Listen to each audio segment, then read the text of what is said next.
Right. ఇక గాంధీ భవన్ లో కూడా రాష్ట్ర అవతరణ దినోత్సవ వేడుకల్లో అవమానం జరిగింది. ఇక ఇదే అంశానికి సంబంధించి మరింత సమాచారాన్ని మా ప్రతినిధి ప్రదీప్ మనకు అందించేందుకు సిద్ధంగా ఉన్నారు.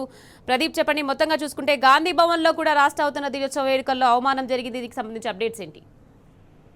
రాష్ట్ర వ్యాప్తంగా ఏదైతే రాష్ట్ర ఆవిర్భావ దినోత్సవ వేడుకలు తెలంగాణ ప్రజలంతా సంబరంగా జరుపుకుంటున్నటువంటి వేళ అధికార పార్టీ కార్యాలయం గాంధీ భవన్ లో తెలంగాణ ఉద్యమం పట్ల సోయి లేని వ్యవహారం అయితే నాయకులకు స్పష్టంగా కనపడినటువంటి పరిస్థితి. అక్కడ ఆవిర్భావ వేడుకల్లో పిసిసి అధ్యక్షుడు మహేష్ కుమార్ గౌడ్ పాల్గొని జెండా ఆవిష్కరించారు. అక్కడ తెలంగాణకు సంబంధం లేనటువంటి వ్యక్తులు ఏదైతే అక్కడ ఫోటోలు పెట్టి అటు జవహర్లాల్ నెహ్రూ మాజీ ప్రధాని వల్లభాయ్ పటేల్ అదేవిధంగా గాంధీ ఫోటోలకు ఆయన పూలమాల వేసి నివాళులు అర్పించినటువంటి ఈ అక్కడ జరిగినటువంటి సన్నివేశం చూసి తెలంగాణ వాదులు ఏదైతే తీవ్ర అభ్యంతరం వ్యక్తం చేస్తా ఉన్నారు. కాంగ్రెస్ నాయకులకు తెలంగాణ రాష్ట్రం పట్ల ఉద్యమం పట్ల ఉన్నటువంటి సోహిని ఎండగడుతున్నటువంటి పరిస్థితి మనం చూస్తాము. ఎందుకంటే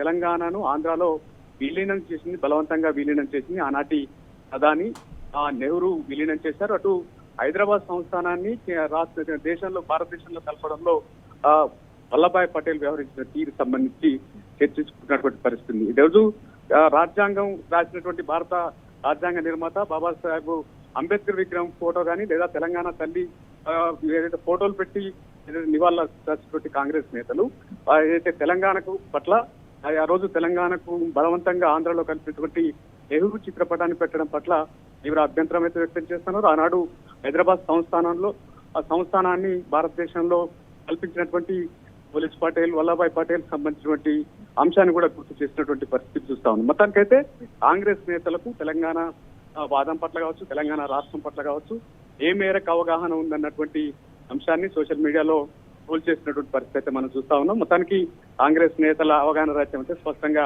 బయటపడినటువంటి పరిస్థితి. Right, thank you Pradeep.